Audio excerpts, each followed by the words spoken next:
عادل نجم صاحب یہ بتائیں، پہلے امریکہ کہہ رہا تھا کہ it is none of our business, اور پھر سی این این نے خبر دی کہ جے ڈی وینس نے مودی کو قائل کیا ہے کہ ہمارے پاس تشویشناک انٹیلیجنس ہے آپ سے متعلق اور اس جنگ بندی کرنا پڑے گی۔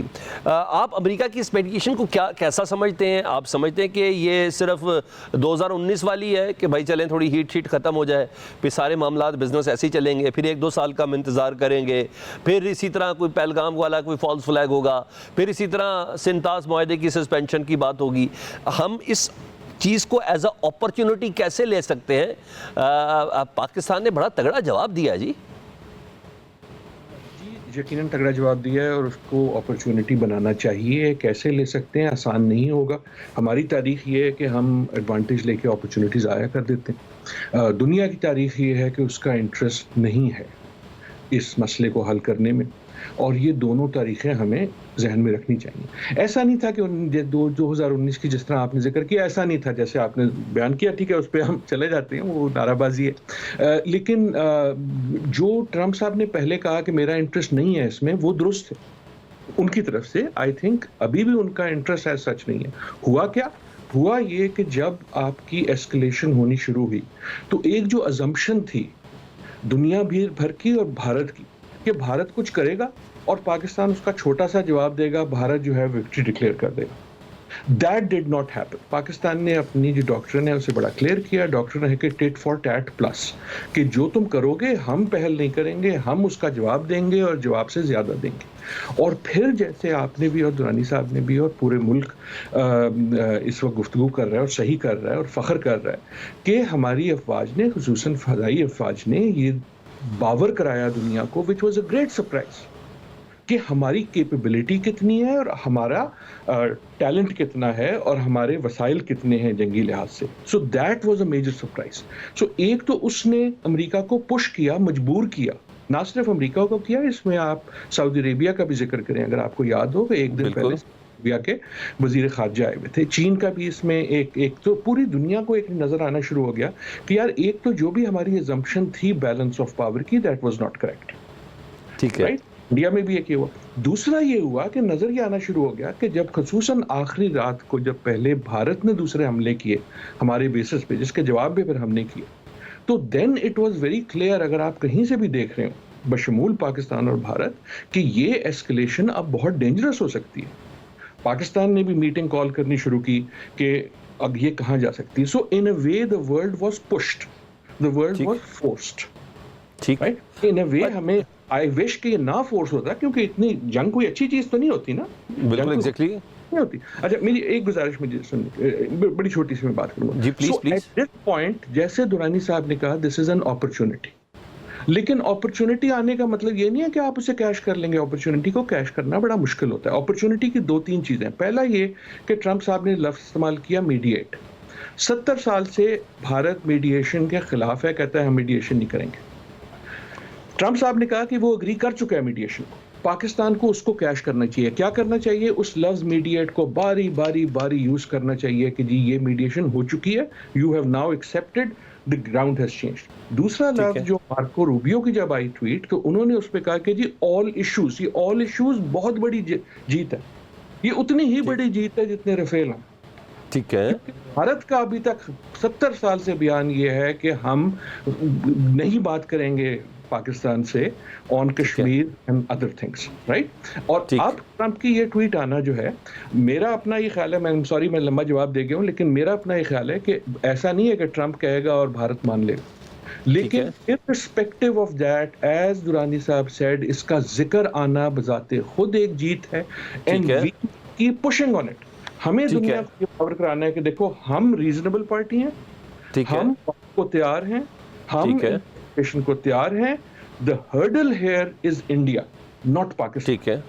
اچھا سر، جتنا ابھی تک ہم نے ڈاٹس کو جوڑا، انٹرنیشنل میڈیا کو بھی ہم نے فالو کیا، ہم نے جیسے کہتے ہیں وار اینالسٹ کو بھی فالو کیا، تو ایسا لگا کہ ابھی فی الحال امیجیٹ جو مجبوری تھی وہ انڈیا کی تھی اس سیز فائر کے حوالے سے۔ اب جب کہ سیز فائر ہو گیا تو تھوڑی سی مجھے انڈرسٹینڈنگ بتا دیں عادل صاحب، cease fire stand for how long?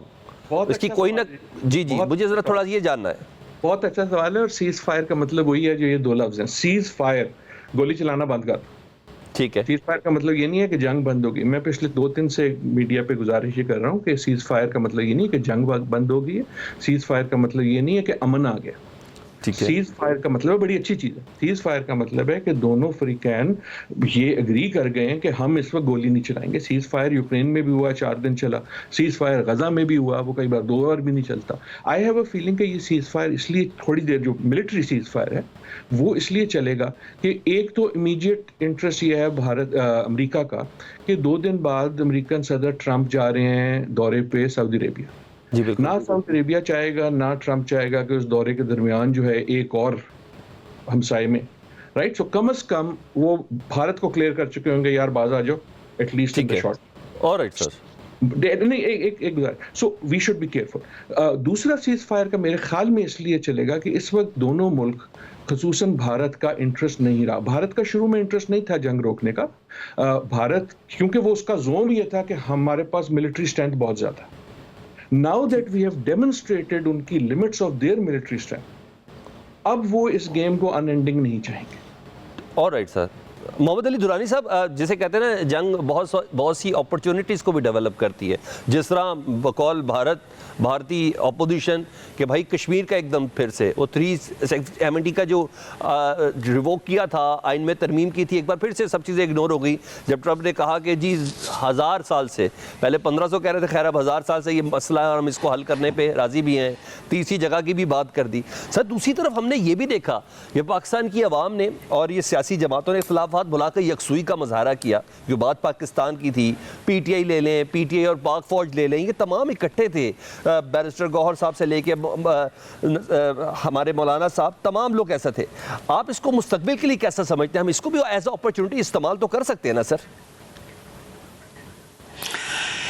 دیکھیں سر, بات یہ ہے کہ ہمیں یہ سیز فائر کیوں ہوا ہے اور یہ کب تک قائم رہے گا, اس کے بارے میں بڑی کلیئرلی بتانا چاہتا ہوں کہ یہ سیز فائر کسی کے شوق سے نہیں ہوا, صرف خوف سے ہوا ہے.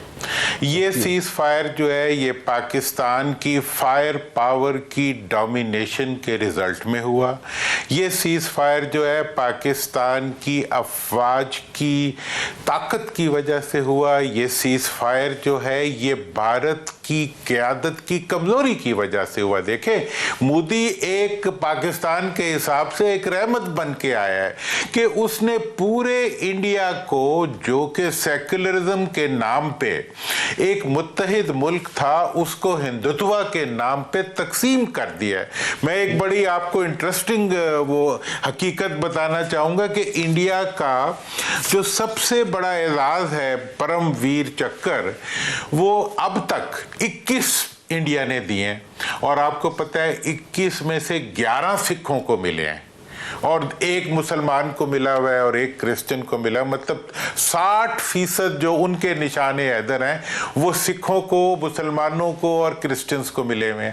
اور یہ مودی وہ انسان ہے جس نے سکھوں کے خلاف محاذ بنایا ہے, جس نے مسلمانوں کو اپنا دشمن بنایا ہے, جس نے اپنے ملک کو ہتھوڑوں سے تقسیم کر دیا ہے. وہی اپوزیشن ان کی چیخ بھی رہی ہے. تیسرا چیز آپ دیکھیں کہ آج کل کیس بنانا دنیا کے اندر میڈیا کا کام ہوتا ہے. ایک طرف پاکستان کے آئی ایس پی آر کی پرفارمنس دیکھیں کہ جنہوں نے ایک بالکل پروفیشنل میڈیا ہاؤس کی طرح جو ہے پاکستان کے کیس کو, پاکستان کے نیریٹو کو بلڈ کیا اور دنیا کو ایویڈنس کے ساتھ یقین دلایا. اور دوسری طرف ہندوستان کا جو پرائیویٹ میڈیا تھا وہ ایسے لگتا تھا کہ دہشت گردوں کے گروہ چلا رہے ہیں. اور ہمارا پرائیویٹ میڈیا جو تھا وہ اتنا ڈیسنٹلی آپریٹ کر رہا تھا کہ دنیا کے اندر اس کا ایک امپیکٹ ہوا. تیسری چیز جو بڑی اہم ہے وہ یہ ہے کہ پاکستانی قوم کا اتحاد جو تھا وہ ایک مثال بن کے سامنے آیا کہ ہمیں چھیڑو نا, ہمیں چھیڑو گے تو ہم ایک ہیں, ہماری کوئی تقسیم نہیں ہے, ہم سیاست میں لڑ سکتے ہیں, ہم پاکستان پہ نہیں لڑ سکتے. اور اگلی چیز جو بہت اہم ہے وہ